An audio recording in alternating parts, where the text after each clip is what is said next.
ভাঙা মাটির ঘরেই ৪৫ বছর ধরে বিনা পয়সায় দরিদ্র রোগীদের চিকিৎসা সেবা দিয়ে যাচ্ছেন তিনি। প্রায় ৪ যুগের এই সময়টায় কয়েক লাখ রোগীকে চিকিৎসা সেবা দিয়েছেন এই মানুষটি।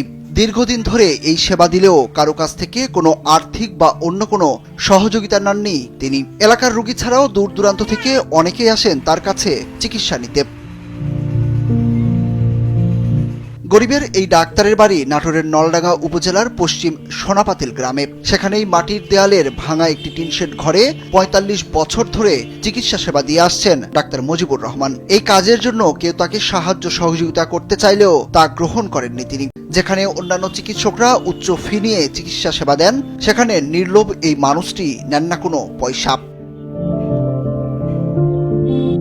এলাকাবাসী ও সেবা নিতে আসা রোগীরা জানান, শহরের ডাক্তারদের কাছে গেলে নানা অজুহাতে কমপক্ষে ৫,০০০ টাকা লেগে যায়, কিন্তু চিকিৎসক মুজিবুর রহমান টাকা ছাড়াই যত্ন সহকারে রোগী দেখেন এবং ব্যবস্থাপত্র লিখে দেন। তার চিকিৎসায় বেশ খুশি তারাও। এখানে বর্তমান ডাক্তাররা একটা রোগী দেখলে ৫০০ টাকা ভিজিট নেয়, সেখানে উনি বিনামূল্যে চিকিৎসা দিচ্ছে। ডাক্তাররা খুব ভালো, চিকিৎসাও মোটামুটি খুব ভালো, এই জন্য আমরা বিশেষ করে এখানে আসি। বড় লোক আসে, গরিব আসে, সবাইকে টাকা লেয় না, বিনা টাকায় চিকিৎসা করে। তিনি মা ও শিশুদের প্রতিদিন শত শত রোগী দেখেন, কিন্তু বিনামূল্যে একটি টাকাও যে উনি নেন না। বিনা পয়সায় চিকিৎসার বিষয়ে মুক্তিযোদ্ধা ডাক্তার মুজিবুর রহমান জানান, গ্রামের মানুষ চিকিৎসা পায় না। আর্থিক অবস্থা ভালো না হওয়ায় চিকিৎসা নিতে শহরেও যান না তারা। তাই তাদের সেবা দিতে ৪৫ বছর আগে উদ্যোগ নেন তিনি। মৃত্যুর আগ পর্যন্ত এই কার্যক্রম চালিয়ে যাবেন বলে জানান গরিবের ডাক্তার মুজিবুর রহমান।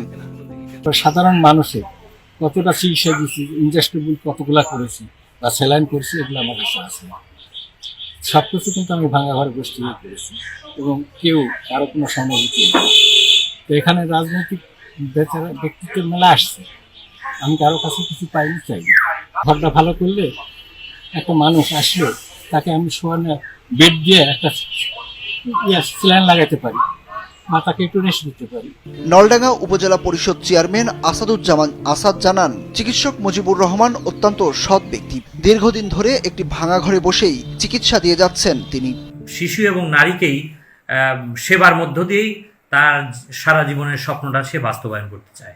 সে আমাদের একজন সৎ মানুষ এবং এই সৎ জীবন যাপন করার কারণের জন্যই সে এখনো পর্যন্ত সাধারণ মানুষের, নারী এবং পুরুষের বিনা পয়সায় চিকিৎসা করে যাচ্ছেন। নাটোর জেলা পরিষদের প্যানেল চেয়ারম্যান মোহাম্মদ সোহরাব হোসেন জানান, মুক্তিযোদ্ধা মুজিবুর রহমানকে গরিবের ডাক্তার বলেই জানে সবাই। তার চিকিৎসা কেন্দ্রটির অবস্থা খুবই ভঙ্গুর। চিকিৎসা কেন্দ্রটির সংস্কারের বিষয়টি তিনি দেখবেন বলেও জানান।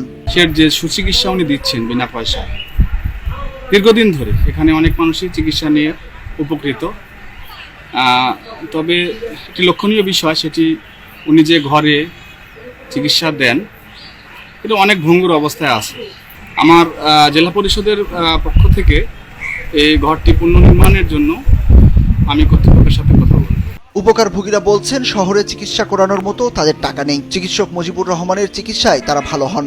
বিনা পয়সায় তার সেবা পেয়ে উপকৃত হন এসব মানুষ। সমাজে তার মতো এমন নির্লোভ মানুষ সচরাচর দেখা যায় না বলেও জানান তার কাছে চিকিৎসা নিতে আসা রোগীরা।